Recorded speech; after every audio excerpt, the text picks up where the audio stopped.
unpack the real issues affecting the Tasman nations, this is Trans Tasman Talk. Jointly produced by the unshackled.net and rightminds.nz. Now here's Tim Williams in Australia and Dieuwe de Boer in New Zealand.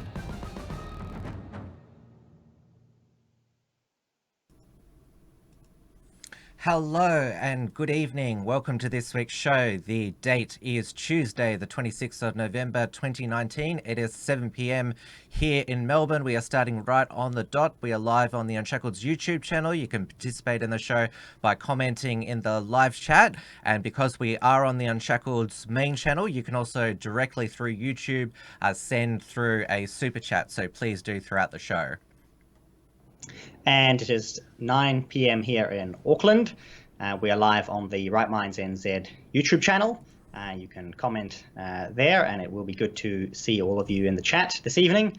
I've been recovering a little bit from an illness, so we're going to be keeping tonight's show on the shorter end. But thankfully, I am feeling a lot better than I was 24 hours ago. So I think we will be able to have a good show. Modern medicine, it's wonderful. Yeah, and it's the kids that make you sick. So anyone who has children watching will totally understand. You get sick a lot more than you used to when you've got kids. Now, I've titled tonight's show "Who's Tasman Nations?" because we don't actually know who is running it. Is it the politicians we are supposed to elect? Is it the bureaucracy, or are we being slowly bought out by foreign influence? And every week I start the show by talking about another revelation that the People's Republic of China, ruled by the Chinese Communist Party, has tried to a new revelation about a new method that they've tried to influence our democracy. And this was unveiled by 60 Minutes, which is on the Nine Network, which also owns the Fairfax newspapers now. And it's actually good to see a mainstream media company because they removed cross-media ownership laws. You're allowed to own TV and newspapers now, and basically the traditional media, they need to merge to survive and pool resources. And it would seem that the Nine Network and Fairfax newspapers have, in this situation, done this extremely well with a joint investigation. And 60 Minutes, it's had its fair share of fluff pieces over the years, but they dedicated a full show to basically revealing they interviewed a defector from the Chinese spy network, Wang Linguin, but they also revealed that the Chinese influencers in Australia had attempted to install into Australia's parliament, as it's been called, a Manchurian candidate, or we should call it the Manchurian candidate, or as I call it, Mandarin candidate. So there was this local businessman, Bo-Nick Zhao. He was a Liberal Party member in 2015 in the Federal Division of Chisholm, which takes in a lot of Chinese language areas in the inner southeast of Melbourne, and which is currently held by Liberal MP Gladys Liu, who is the first Chinese-born Australian elected to the House of Representatives. And you remember, Dieuwe, that she has come under intense scrutiny over her associations with Chinese community groups, which are a lot of them are fronts for the Chinese propaganda. It's the National Front. What's it called? No, that's the right wing one. This is the United Front. The United Front is the Chinese organization, and they've got various different names and different arms and wings, but the organization as a whole is known as the United Front.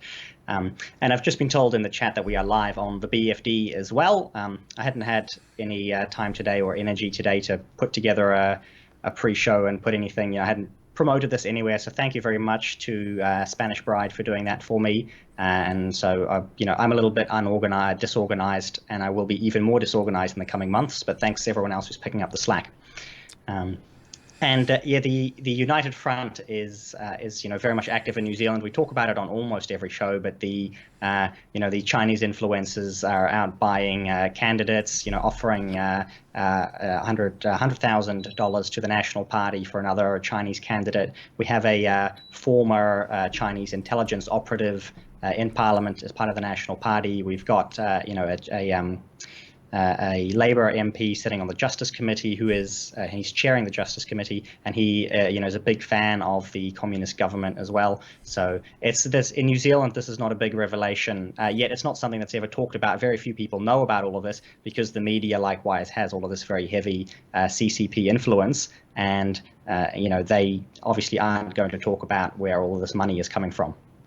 I'll continue the revelation that was on 60 Minutes Sunday night. So this car dealer, Nick Zhao, he obviously, he was quite known as a flamboyant businessman, obviously with luxury, high-powered cars, but there was a lot of financial troubles and stress in his business, and so it made him the perfect person to basically become a state actor. And he was allegedly approached by another Melbourne Chinese businessman, Brian Chen, who offered him $1 million to run as the Liberal candidate in the seat of Chisholm, which pre-selection was open at the time because the current Liberal MP at the time, Julia Banks, said she would not be recontesting that seat as the Liberal candidate, and Gladys Liu later in 2018 won the pre-selection, but that's a good bit of money though. The candidates in New Zealand are usually a lot cheaper. And in America they shell out $1 billion or so to buy a candidate. In Australia it's only $1 million, but in New Zealand it's 100,000, 10,000, or So this car dealer, Nick Zhao, he was found dead in a motel room in the suburb of Mount Waverley, which is in the seat of Chisholm, back in March. There's still a coroner's inquiry, but they have not been able to determine the cause of death, which is quite interesting. He's dead, but they don't know. I guess that is more, I would say, sophisticated way of dealing with someone than 2 bullets to the back of the head, as it's become known. Yeah. We shall see what the coroners turn up, but on my money, if I were a betting man, I would be placing that on a suicide. Yes. So what also was revealed by this defector, Wang Lingwang, was that he's only 27, but he'd already had an extensive spy career, and he said the thing that was sort of the waking up for him is that basically in his spy life they were trying to erase with fake identities, fake date of birth, erase his identity, which of course is what any totalitarian regime wants to do, basically wipe out individuality. And there's been numerous books where people in totalitarian regimes are referred to as numbers, not as people. And he talked about how he was involved in foreign influence they're planning to influence Taiwan's upcoming elections, and also to crack down on dissent in Hong Kong. They were involved in a kidnapping of some local Hong Kong bookkeepers who were selling books that were a bit critical of the Chinese Communist Party. So he's now put in a claim for asylum with the Australian government, and obviously this 60 Minutes Fairfax investigation, Parliament is back this week, and it's rocked the federal parliament even more than the previous week when Andrew Hastie and James Patterson, 2 Liberal MPs, were denied visas to go on a study tour to China with the China Matters group unless they repented for their past comments. And Andrew Hastie, he was interviewed for the 60 Minutes profile story. And yes, so this is it's basically because 60 Minutes is the only one of the few investigative journalism programs left on mainstream TV. And of course, if 60 Minutes does something of substance, then it gets a lot of people talking. And now I think, well, we're all sort of feeling that we're in our own Cold War, because obviously the United States is big enough to, and they've been alert for long enough to nip Chinese foreign influence attempts in the bud. But Australia, because we are so dependent on, as I've said before, China for our foreign trade, and also there's a lot of foreign students that come in as well. And he also admitted, this defector, that unwittingly, a lot of Chinese students in Australia became informants on pro-Hong Kong democracy student groups, and they did a profile of them, about their family back in China, basically to... Yeah. I don't need that's to, yeah, to exactly. say more. And so if you speak, yeah, that's right, and that's why obviously a lot of these Chinese expats are afraid to speak out, because if you've got family back in China, then that can be a real problem. We've got you mentioned students. A lot of the universities are heavily funded by Chinese foreign students, and then our number one trading partner is China, and I believe yours is as well, or very close to it. And so that creates big problems on why there's so little pushback at higher levels. And really, it would be better if we were, divesting ourselves from that, heavy reliance on China, because you give them, the free trade, but they're not really interested in the trade aspect. They're interested in what they can buy down the line, just like they do with their loans, to Pacific nations and African nations and so on. And eventually, they come to collect on their debts.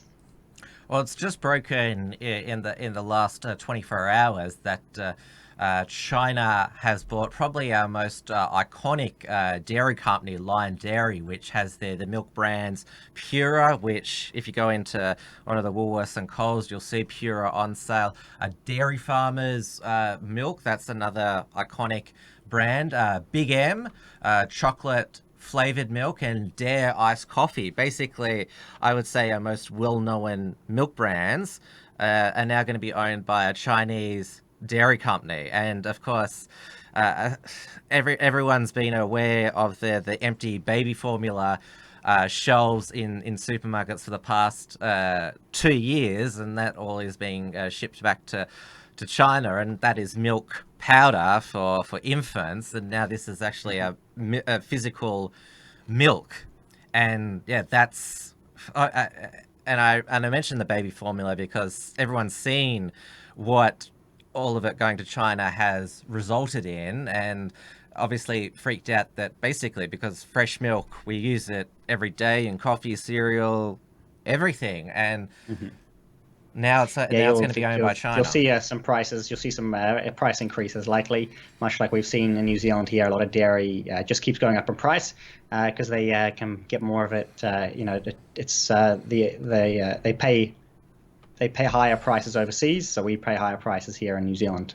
For our great quality dairy, the best in the world. Yeah. I'll beg to differ on that. It's undisputed, Tim. This is one where New Zealand ups you in a very clear way. Is New Zealand dairy is absolutely the best in the world. Now we're on the topic of foreign influence and so on. We had a slightly different foreign influencer in New Zealand this week, and the famous comedian Stephen Colbert, host of the Late Show, have visited New Zealand, and he hung out with Jacinda, and he got some trending videos in New Zealand. I have not actually watched any of them. I know that I should have watched it for this show, but I could not. You've got to, sometimes this line of work is hard, and you've just got to sit through things. It's difficult. I couldn't do it. I couldn't sit through Stephen Colbert and Jacinda. I watched that Q&A episode, the Feminist Broadside panel, even though it ruined my day. I just went to sleep that night, basically. I'm down sorry, in the dumps. I failed you by not doing my job. So I can't really tell you what went on in this video. If anyone has seen it in the chat, they can let me know if there were any highlights. But otherwise, I'll talk about the rest of what came out of that visit. But one of the main things he mentioned was that he's no longer proud of his country, which is America. So he's no longer proud of America. And I think we mentioned this a little bit last time as well. He said as well he's going to be moving to New Zealand next year. Because we know that Trump is going to win re-election. So that means that Stephen Colbert will be moving to New Zealand, which will be a great day for America and a very sad day for New Zealand. Well, he earns, I looked up his salary before the show, he earns $15 million a year for hosting The Late Show. As MediaWorks or Media and Entertainment New Zealand or Fairfax New Zealand, have they got that sort of money to pay Stephen Colbert? Because that's the thing, they all pledge these celebrities. Yeah, he's not coming here. When you mentioned $15 million, that's not going to happen. He's staying right where he is because he's not going to get that in New Zealand. And the money comes first with these people. It always does. I remember one of the celebrities who said they would leave if Trump was elected. Barbara Streisand said she was going to move to Australia, and of course she didn't follow through with that. We were grateful for that. We don't want Barbara Streisand, or as she's known, Mecca Streisand, here. And I think I mentioned on last week's show that the taxpayers have paid him, nearly $70,000 for Colbert's visit to New Zealand. But apparently we're getting that back in tourism, in tourism dollars, which will never really be measured. So we paid a good bit of money here. And does that mean when they say you get the money back, does that mean the taxpayers get a refund on the money or is it just goes to what? How's it?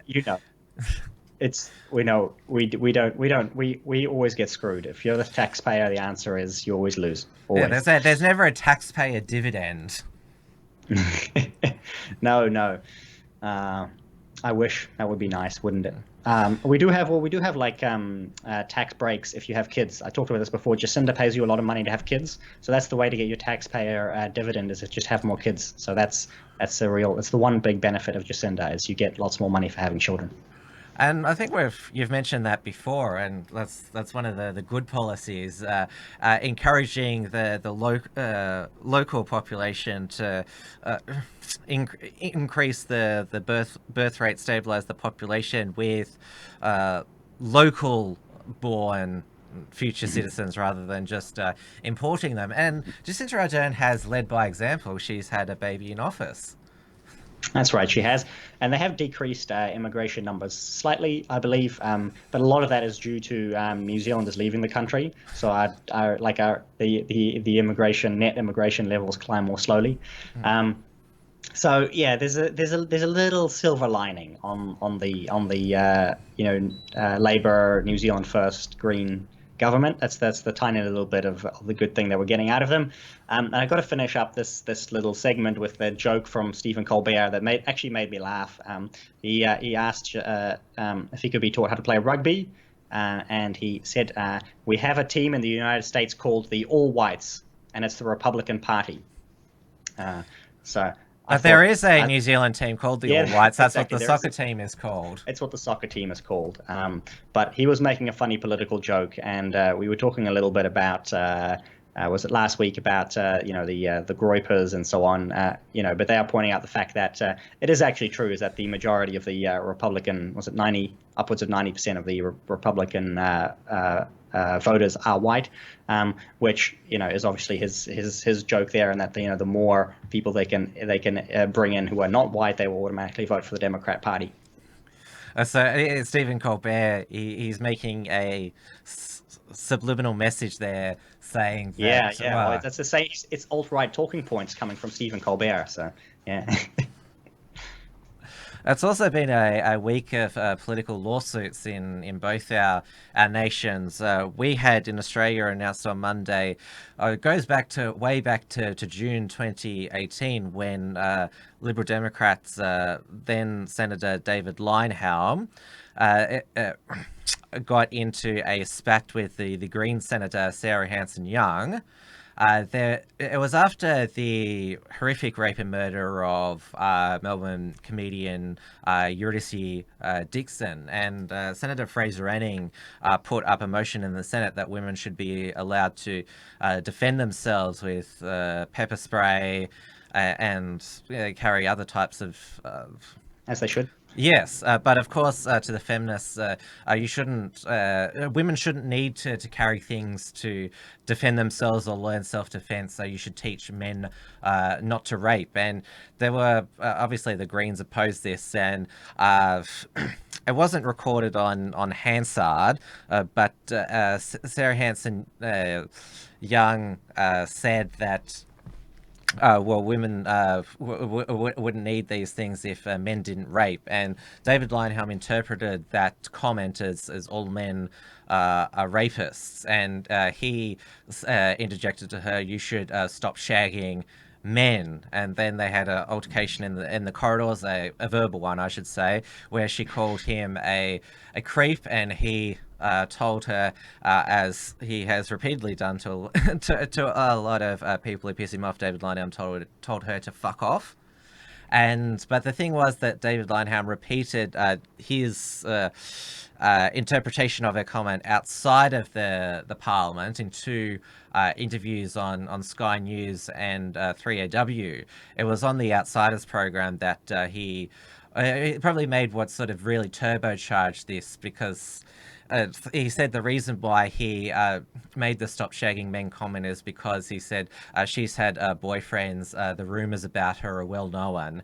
And the Sky News producer on that day actually wrote that comment in text because they have the scrolling news text down below, and actually wrote that. And so the producer who wrote that got fired, and Sky News apologised and pulled that segment. You can still see it on YouTube.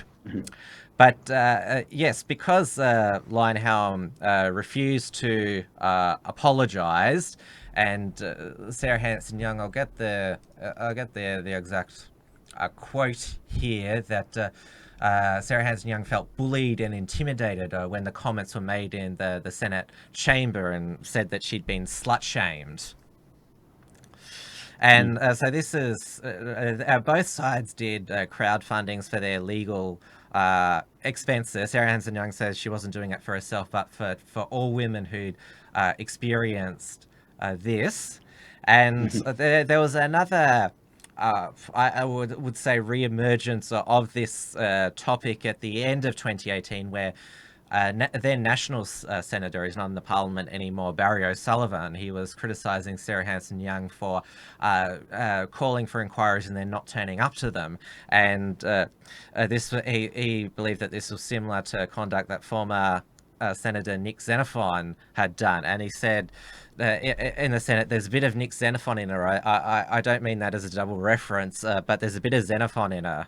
And then Greens leader Richard Di Natale said that man is a disgrace. He should be booted out. We've heard days of sexist filth from that man. He's a pig. And Senator O'Sullivan, he withdrew it, saying, there was no meaning, double meaning needed. And Richard Di Natale was asked to withdraw the pig comment. He wouldn't, so he got booted from Parliament for 24 hours. And then Sarah Hanson-Young, she made a big speech about them, saying, real men, they don't bully or threaten or slut shame women in the workforce. And she's like, I will name you Senator Bernardi, Senator Anning, Senator O'Sullivan, Senator Leyonhjelm. And I would say that she and the feminists are probably feeling quite vindicated that all the four men that she named are no longer in the Senate. Leyonhjelm resigned to contest a New South Wales upper house seat. He fell short of winning a seat. Senator Barry O'Sullivan, he lost pre-selection for the National Party to a woman by 1 vote. Obviously, Fraser Anning, he failed in his re-election bid, and Corey Bernardi, he's deregistered as Australian Conservatives now. He was sitting as an independent. He's now going to be resigning at the end of the year. And of course, Sarah Hanson-Young got re-elected as the Green Senator for South Australia for another 6 years. So the it decision... sounds like you're having a very lucky streak over there. That's Oh well, I'm saying that Sarah Hanson-Young and her supporters would argue that all of these sexist pig men, they're no longer in Parliament because real Australians don't vote for such people. But yes, so the verdict came down yesterday. This was in the federal court. Justice Richard White found Mr. Leyonhjelm acted out of malice with the intention to publicly shame Miss Hanson-Young by suggesting she was a misandrist and a hypocrite during Parliament and in media interviews in June and July 2018. Where have I got it here? It's said here that where have I got it? Where have I got it here? Oh yes. It is likely that the respondent heard that which he was predisposed to hear by reason of his pre-existing opinion of the applicant as someone who made collectivist statements. So basically saying that, oh, you heard what you wanted to hear because you didn't like Sarah Hanson-Young in the first place. So the damages are $120,000 that David Leyonhjelm must pay to Sarah Hanson-Young, plus interest and costs, which will be determined in another hearing in December. And a lot of people have made the comment that, well, because it's basically a workplace compensation payment, and if you've got your finger sliced off, I don't think you get that much in a workplace accident. Yeah, no, that's a lot of money. And I'm not, it's it could be. Yeah, I'm just wondering how you calculate damages for a comment like that. I suppose the insinuating that somebody is a slut might be damaging to their reputation, but I'm not really sure if that applied to her. Although I'm speaking with my pre-existing opinion here. So. Well, we just had the annual slut walks in Melbourne and Adelaide. Oh, exactly. So it's that is meant to reclaim women's control over their sexuality and who they choose to have relations with. So if you don't believe that being a slut is a bad thing, then why would you be bothered by slut shaming? Exactly. Why is it worth 120K in damages to have somebody insinuate that you're engaging in inappropriate relations? So I suppose he will get an appeal or something in terms of he's considering an appeal. His that often is the case. GoFundMe. His GoFundMe account has received a bit of an uptick in donations. It was set up at the beginning in 2018. So we shall see how this plays out. But yes, during his time, his Senate career, David Leyonhjelm, with his abrasiveness, pissed off and triggered a lot of people. So a lot of people on left-wing Twitter and Facebook were gloating. I'm sure that Twitter would have been overjoyed. Yes. Well, we shall have to follow along what as the next stages of this come through. But yeah, I did always enjoy Leyonhjelm's commentary and positions as kind of the he's sort of the right libertarian kind of senator, the only one that you had.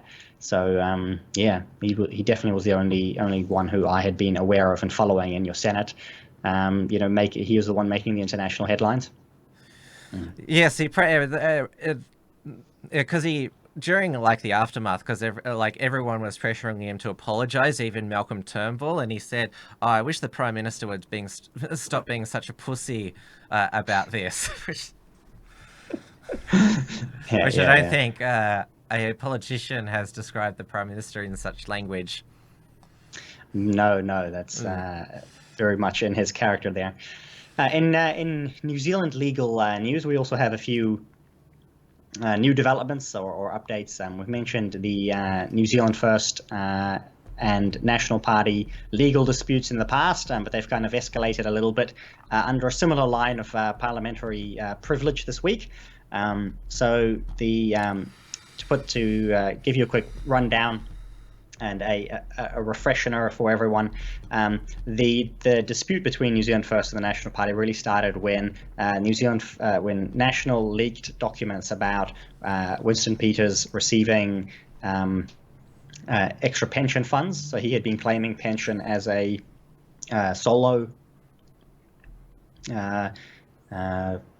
beneficiary, but actually he was in a relationship with someone, so he'd been getting extra money, and the National Party leaked that to the media before the election, and so on. And so that feud is ongoing.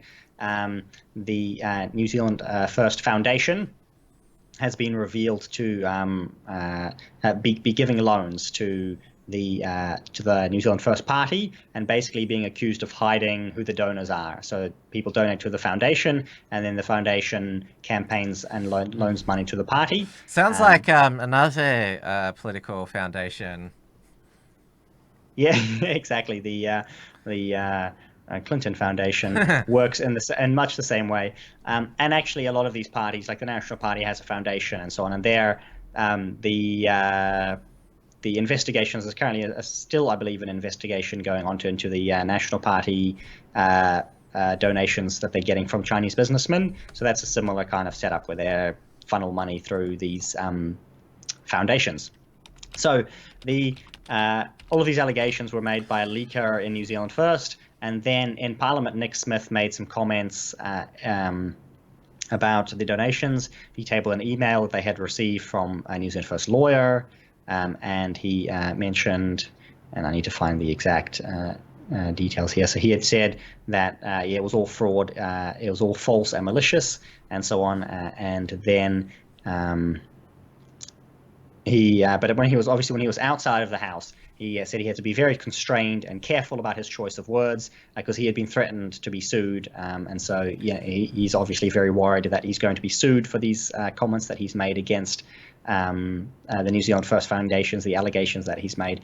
And so we shall see where that goes. But pretty much, a few members of the National Party are possibly being sued for making false claims and allegations against the New Zealand First Foundation by their lawyer. And both sides are you either using parliamentary privilege or trying to sue the other party out of existence. And I think this feud is going to run itself well into the 2020 election and might not be resolved by then. So we shall see how the campaigns go. The polls are actually looking pretty good for New Zealand First at the moment. They're still polling at somewhere between 4 and 8% recently, if you believe it. And so it is the chance of National and New Zealand First working together next year is pretty much zero at this point. So most people would say they already knew that. But it doesn't mean is that back in the lead, I heard. And she is, so she is back in the lead. Actually, in all of the recent polls, the Labour Party is very stable at about 40% or so. Between 39 and 41%. Everyone else seems to fluctuate around a lot more. So, and that's enough for them to get to govern along with either the Greens or New Zealand First. So as the polls currently are, it looks like nothing much is changing in Parliament, and the National Party has no path to victory at all, and they haven't had one since the election. And obviously the ongoing legal matters between New Zealand First and National Party will make sure that doesn't happen either. So. Well, obviously your centre-right conservative, the National Party has been extremely mediocre. Well, basically, ever since John Key resigned as Prime Minister, because he was the Mr. Charisma and Bill English. He was not. No, he wasn't, but he actually did get a very similar result to John Key.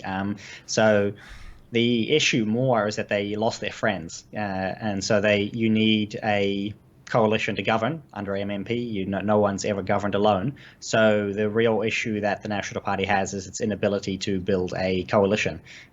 So they're trying to move further to the left, I think, because all of the other parties are more towards the left. But I'm not really sure if that's going to build them a coalition. We shall just have to wait until after the next election. I suspect Simon Bridges will get rolled unless he accidentally ends up as Prime Minister. He'll be rolled, and we'll see where the National Party goes after that. Well, in my home state of Victoria, in the Australian newspaper on the weekend, there was a feature on our Premier, Daniel Andrews, his 10th year as the Victorian Labor Party leader, and one of the best political success stories of the decade. And of course, we're seeing him plunge the state's finances into the black with cost blowouts because basically he's been doing all these pay deals with all of these public sector unions, and now he's finding that he can't keep up with basically what they're demanding. And there's a few. The Victoria Police, they're about to go on industrial action because they're not getting a significant pay increase, but they also have to put up with a lot of the leftist aggression in the streets of Melbourne, and also the crime that has plagued the Melbourne suburbs. And the industrial action they're taking is that they're not going to issue things such as jaywalking fines, speeding fines, which is, I wish the Victoria Police would take this industrial action all year round. Because that sounds like a really good idea. I love it. Like, obviously, if you bash somebody, the police, or if you get bashed, the police are going to investigate that. But it just shows that the police, by just not enforcing these revenue-raising measures, it's exposed to this, like, it's not really a big law and order issue, the speed cameras and jaywalking. So it's quite a revealing industrial action there. Yeah. Yes, we know what the critical police work is and what isn't. Yeah. Yes, but the point is, despite all of his stuff ups and incompetence, and let's not forget he got away with when he first won the state election in 2014, the red shirts rorts, where they used electoral staff as campaign workers, which the ombudsman, that's one of the words I find difficult to pronounce, basically said that this was a misuse, but no one's been prosecuted for it. Basically, the state Liberal Party has just been less than mediocre, just basically non-existent. I mean, Daniel Andrews, he narrowly won the 2014 election, but won 2018 a landslide and got a much better upper house, where he's been able to push through his firefighters deal to diminish the power of the Country Fire Authority, the volunteer organisation, and degendered birth certificates, where you can change your gender to whatever every 12 months. But the reason why I mentioned this is because a lot of people on the right are getting... Obviously, we were pleased that Scott Morrison was able to pull off the upset victory, but I've mentioned through this before, a lot of people, they breathe a sigh of relief that Bill Shorten's not going to be Prime Minister, but now they're seeing with the drought, which is basically the work of this Murray-Darling Basin Authority flushing the nation's water out to sea, which was set up back in 2007 by the Howard government. The Morrison government has they announced a drought package, which is just throwing money at the problem. They haven't really talked about this Murray-Darling Basin Authority. And of course, the National Party, the voice of the bush, they've been in power since 2013. What have you done about the drought? Like, what's the point in electing these people if they're not going to implement the policies that their supporters or base expect? And I mentioned to you last week, the Attorney General's department, rather than using foreign interference laws to target those who possibly are acting on behalf of the Chinese government, targeted the organizer of CPAC Australia, because the American Conservative Union, or they're such a sinister foreign force. Yeah, and we get a similar thing with the complaints of looking into foreign interference with the gun lobby in New Zealand, and then nobody's looking into the UN-funded gun control groups that are getting their money from either Australia or the United Nations, and so on. So these foreign the few times they get invoked, are invoked, obviously, against the right-leaning groups rather than the even when there's a right-wing government, which basically shows that the ministers, they have no idea what the departments are actually up to. And the bureaucracies are running the show. This has been demonstrated this week. It was revealed in a Freedom of Information request by Fairfax. Last month, it was broken by Nine's political editor, Chris Uhlmann, that the Department of Prime Minister and Cabinet had gender-neutral bathrooms installed and had a sign saying, use the bathroom with which you identify. And Scott Morrison had no idea about this, even though it was his department. Yes. And so he said, obviously, whenever you fix this, and the emails between the bureaucrats are like, we're having to redirect our time to fix up this bathroom issue. And of course, the lefties say, there's bushfires and droughts, and he's worried about a gender neutral toilet. But this just shows, I see it rather as another example of the Prime Minister doesn't know what's happening in his own department. Did he use the bathroom in his department's building? I mean, it's his department. Like, didn't you notice that there was this sign there?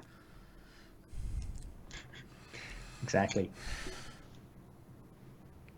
I see you've got a super chat, Tim. I think yes, from Michael Oz Bear. Good work, boys. Keep going. Don't cuck. And always be... POB, which stands for Proud of Your Boy. So Michael Osbear, I assume that he's a proud boy, which, as they say, is the greatest Western men's fraternity that ever existed. Yes, that's right. We've got a few of those here. Not very many, but they're always good. Always good to see them. And also Scott Morrison, this is a bit of a side note, his Daggy Dad image that got him re-elected. It's starting to wear off now, where he's like, he did overplay it for a while, but he went on a bush hike last week, and I saw that. Yes, and this is the photo that was taken by 7 News, and of course everyone commented, this is Scott Morrison, and that it's got navy on the back there, and you have a look at his backside there. And so, of course, that's gone viral on social media with a lot of people talking about the Endgame Macca's incident. All right, yeah. Yes, I've spoken to you about it before. Yeah. Anyway, I mean, Scott Morrison, how old is he? He's not that much of a young He's fellow in his anymore. 50s, but Tony Abbott, he was in his late 50s when he became Prime Minister. He went for a bike ride every morning, fighting fit. Tony Abbott has been busy fighting the bushfires in New South Wales. Bring back Tony Abbott. Yeah, Susan Templeman, who's the Labor MP for Macquarie, which has been affected by the bushfires in northwestern Sydney. She posed for a photograph with firefighter volunteers, which included Tony Abbott, and tagged him in it. And I'd say, because obviously she's fomented by Labor people, they were sort of like, I don't like Tony Abbott, but good on him for volunteering. Then there were a few comments like, it's his climate policies that have caused the bushfires. Mm-hmm. Well, New South Wales, it's going through a bit of a quite a wild time, because there's been extreme winds this afternoon, which have knocked down power poles, and so a lot of homes have been without power. I think I mentioned to you last week that Israel Folau, he'd gotten into trouble for saying that he did. It was God's punishment for New South Wales abortion laws. They've had bushfires, and now they're having these winds which are knocking out the power. And from what I've heard, there's now dust storms happening. Well, just a few more plagues to go, and then maybe they'll get the message in New South Wales then. Yeah. People have been saying to me, like, you're sounding, by drawing these parallels, Tim, you're sounding like you're religious. And for me, it's just pointing out the coincidences. Like, I mean... we'll make a religious man out of you yet, Tim. You'll keep seeing the signs, I've seen the comments. I was going to make the comment myself here. The locusts will be next, Tim. When you see the locusts coming, then you'll believe it. Well, it's all happening in New South Wales. So glad I'm a Victorian. And you don't want to. Well, the police in New South Wales, they've been in the spotlight as well, basically with, well, it's music season festival, so they've got the sniffer dogs out. The police minister, David Elliott, defended strip searching a 12-year-old, and the police commissioner did an interview saying that we're worried young people today, they don't respect our authority. That's basically what he said. Yep. So yeah, New South Wales is basically becoming like a police state, which, like, obviously in Victoria we want our police to arrest violent criminals, but like at least we don't have them basically getting the dogs to sniff our butts and all that sort of stuff. The dogs should be running around sniffing their own butts. That's the that's their what they like to do when they're not being used to go after other people, but I think the use of them against the party goers is probably better warranted.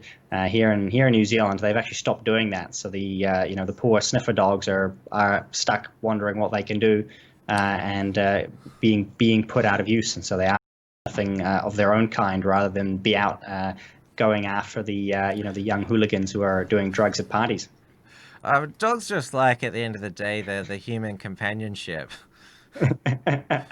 Yeah, well, that's the who knows? I suppose they definitely do enjoy their work. The dogs love getting out. I wonder if Conan enjoyed. He needs to do an interview, Conan the dog, about what it was like sniffing out al-Baghdadi. Yeah, exactly. I saw a good line from Trump today. We had Conan at the White House, and he said something like he's trained to go after people who talk, and so you better watch yourselves. Pointing over at the media he signed a animal cruelty bill today, which makes sadistic animal cruelty a felony. Somebody posted on their Facebook wall, because obviously everyone loves protecting dogs, that, oh my God, he's literally Hitler. And I made the comment, the Nazis, they actually passed, like, one of their first acts was an animal welfare bill. So yes, Trump is literally Hitler in this situation, protecting animals.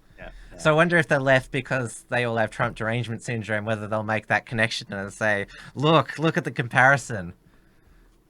It's only a matter of time, you know it.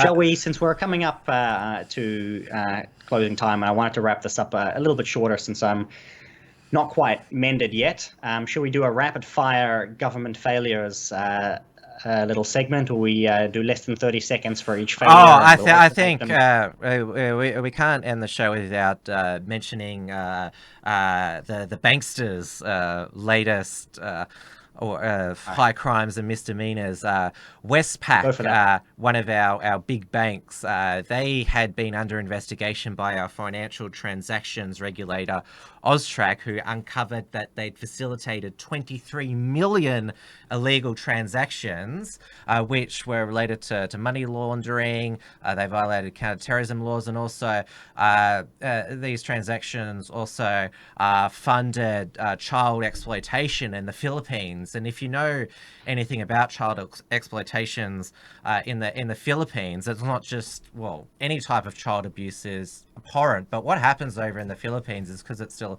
very impoverished nation, is that there's, I would say, white Western pedophile imperialists. They come in, offer the parents money to have their children perform in this child pornography, which is it's the most barbaric form of abuse, I think, on the planet. It's basically these sick people who are watching it, not just watching the sexual abuse of a child, but sexual torture as well.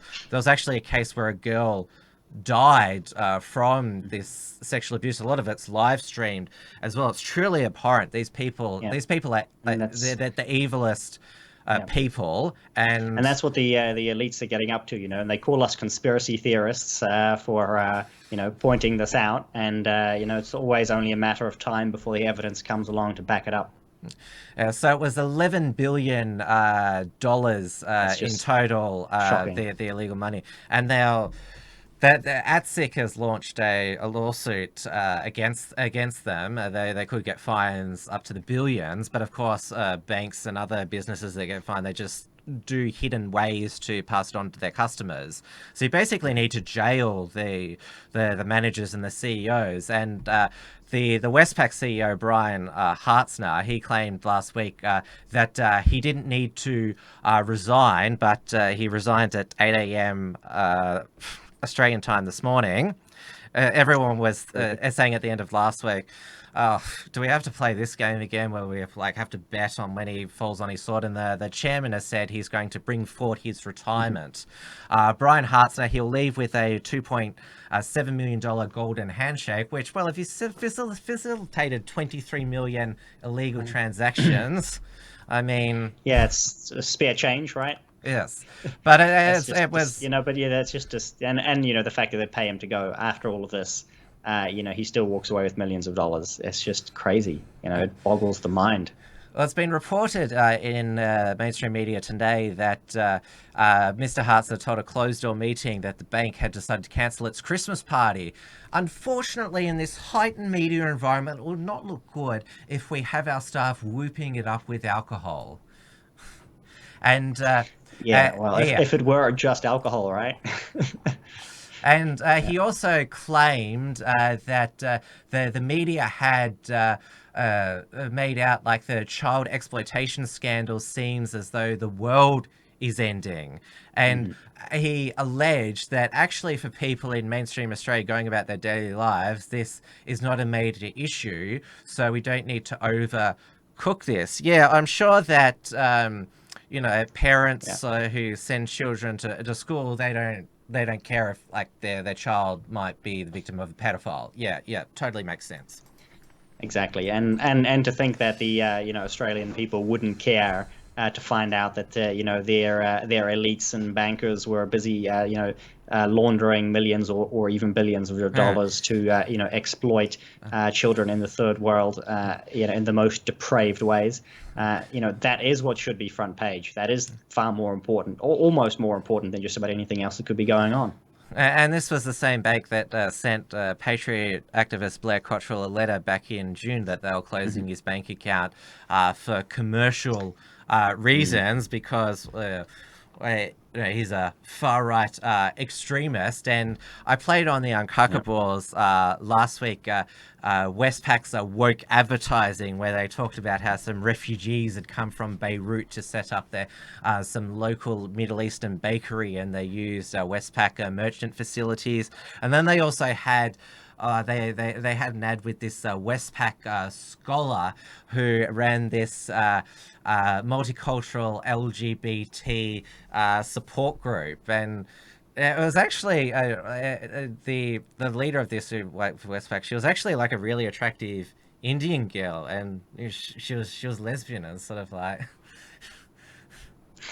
which yeah. But it just shows that all of this woke advertising is like, it's just a cover for and it fools the SJWs to think, oh, you won't facilitate payments by far-right extremists, or won't advertise on the Ellen Jones show or whatever. And yet these SJWs are so they're so sucked in easily that they don't know that corporations are committing the crimes that they used to rage against 15 years ago. That's right. They love the woke business and the woke corporations and the woke capitalists. But these people have not changed. They've just decided they can, they're still out there to make their money, and they're out there to please who they think will make them the most money. And then obviously behind the scenes, they're busy engaging in the most depraved and degenerate things. Yes, which basically shows how the left, or they've not just been taken for a ride by the corporations, but by the governments as well. They're basically demanding Big Brother surveil all their political enemies, and we need censorship of the internet, hate speech shut down. I've got another super chat here from Anxious Aussie for $4 Australian. Thank you. Farmers Convoy for Water, the 2nd and 3rd of December in the ACT. Thank you for that. you should know how to email me. Send me an email with more details. You can either reach me at timwilms.com or redux@theunshackle.net, because I'd love to promote it. And it reminds me, there's also a protest on the 16th of December outside the Victorian Parliament to protest Daniel Andrews signing the China One Belt, One Road initiative. That's another thing that he and Jacinda have in common, that they both love the Chinese. Yeah, well, One Belt, One Road with Simon Bridges as well. It's inner party, outer party stuff, right? They're both love that. I'll finish up with some positive news. I think the last item, a little bit of government failure to take away the quite that previous depressing item that we had. And I'll just read out the quote here that will make your day, perhaps.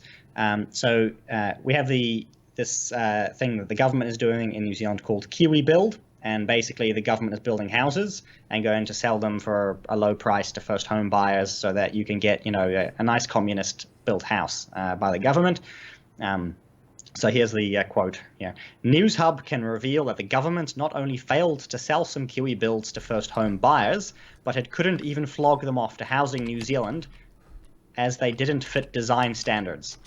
So there are 75 unsold Kiwi built homes, which I think they only built a few hundred of them to begin with. And yeah, so actually they did. So that's 1/4 of 25% of their houses did not sell, because both people in private businesses and sorry, not private businesses, but rather private families, so just average people around the country looking for a first home, didn't want these houses and don't want these houses. And Housing New Zealand, which is a government agency that gives houses or gives free houses or for rent to people who are in on the benefit, or so who need housing, emergency housing, and so on. They didn't want the houses either. So like the Comrade Jacinda is able to build houses that nobody wants, not you, not the government, not anybody. Can they be worse than all the new apartment towers that we have in Australia, which have all the cladding and which are lurching from one side? Are they as bad as those? I have no idea, because as far as I can tell, there's nothing like necessarily wrong with these houses. Like, they don't look like it from the outside, but clearly the way that they've been designed is inadequate for anybody who would possibly want to buy them. Now, we've talked about a lot of foreign interference on this show, but New Zealand has once again managed to infiltrate Australian rugby. Of course, we've had the great New Zealander Raelene Castle lead Rugby Australia through an unprecedented period of success and popularity for the code. The new Wallabies coach after their World Cup failure is David Rene, who is a New Zealander.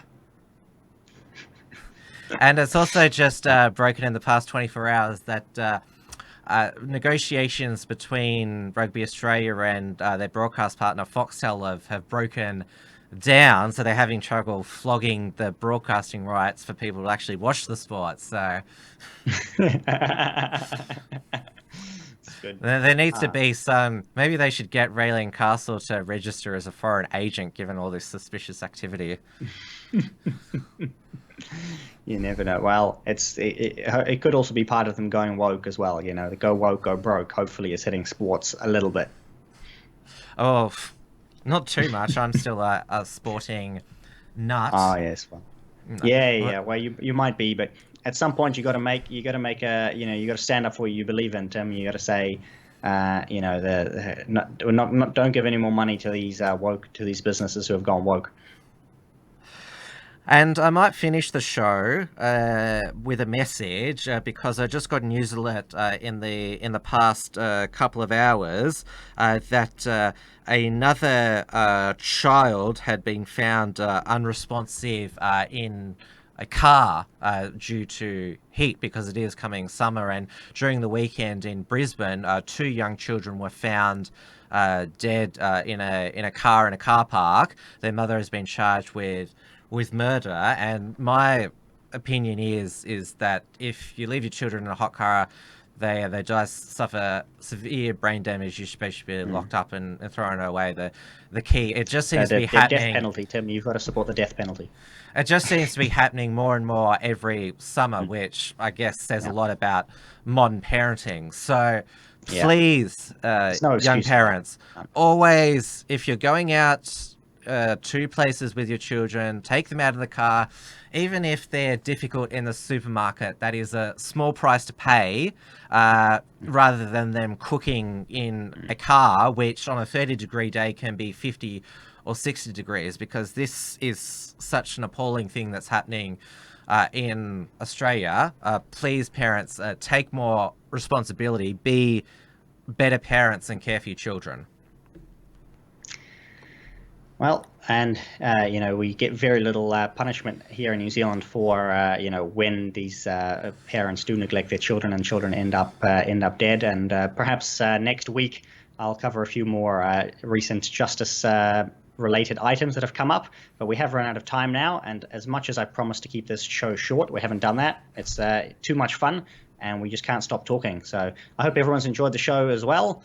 And yes, last opportunity for our live audience here on the Unshackled to send through a super chat. We'll just run through the reminders at the end of the show. Of course, as we mentioned, this show is on the Unshackled YouTube channel and Right Minds channel. It is also in podcast form on my Wilmsfront podcast feed, which if you go to timwilms.com, you can see the Apple, Spotify and other podcasting platforms that it is on. I'll be back with Wilmsfront tomorrow night, 7 p.m, when I'll be talking to local China expert Dave Lee, not just about the Mandarin candidate that we talked about tonight, but obviously there's been the Hong Kong local elections where the Chinese puppet candidates got flogged, and there has also been the New York Times. They didn't actually. They just got a document dump of what the Chinese Communist Party and Xi Jinping in particular are doing to the Uyghur population with the re-education, cultural genocide camps. So it's interesting there that New York Times, the only time that they did some proper journalism was when they published a document dump. All they had to do was translate the documents, exactly. Which is, wasn't there some other news outlet which they're extraditing the editor of that to the United States for doing exactly what the New York Times just did? Yeah, I forget his name. He's like a really famous guy who's rotting in an embassy somewhere. Yes. Yeah, so it's okay when the New York Times does it, but not when Julian Assange does it. Exactly. But yeah, that's the only way that New York Times actually does good journalism, when they just publish stuff that they've been given. Documents. Yeah. But yeah, so I'll be talking about that with Dave Lee tomorrow night, and then of course Thursday night. Show. The Thursday night will of course be the weekly edition of the Uncockables. There's been more in the Groiper wars, even though the culture war tour is over. I'm not sure if you heard, Dieuwe, because you've been, I republished your article on the Groiper war, that Charlie Kirk has been forced into somewhat of a back down on some of his extreme positions on mass legal immigration. He published an op-ed in American Greatness where he sort of said, we sort of need to come to a conciliation, but didn't go as far as to basically say, I'm ready to negotiate Nick Fuentes, and I don't think he's willing to give up supporting degeneracy. That's right. I did see that just before I got sick. I think that was published on the Friday or maybe early on a Saturday or something. And yes, he has given up on a few issues, but that was by no means a full surrender. No, it's sort of a tactical defense. Yeah. And check out Faith Goldie, her new mini documentary for Vidare about the Groiper War. She just keeps getting better and better, Faith Goldie, ever since she left Rebel Media. She is just so unapologetic about everything to think that she was once with Rebel Media. Well, they've had a few good people come out of Rebel Media and a couple of duds. You know, it's been a good organization overall for me, anyway. Yes, I mean they're still at it there. Justin Trudeau dropped his lawsuit against Rebel News, as they're now number one, to challenge their news credentials to cover federal debates. Yeah. He's keeping it up. It's good. Of course, if you want to support the work of The Unshackled, you can take out a premium membership at theunshackled.net/membership, or directly donate via theunshackled.net/donate, where for the moment on Patreon, on PayPal, and we also have a subscribe star as well. And you can find me on rightminds.nz. You go to /donate if you'd like to contribute, and also my writings appear on thebfd.co.nz as well. And of course, other Unshackled productions, Detonation by my colleague Steel Archer, live most weekday mornings on its dedicated channel, and it has its own website, steelarcher.com. And a new episode of The Report from Tiger Mountain with Richard Wollstonecroft is out, with another one coming out later this week. So plenty of happening at The Unshackled, and of course, we're still publishing regularly articles at theunshackled.net. And we will see you all next Tuesday at 7 p.m. Melbourne time and 9 p.m. Auckland time. Good night, everyone. Good night.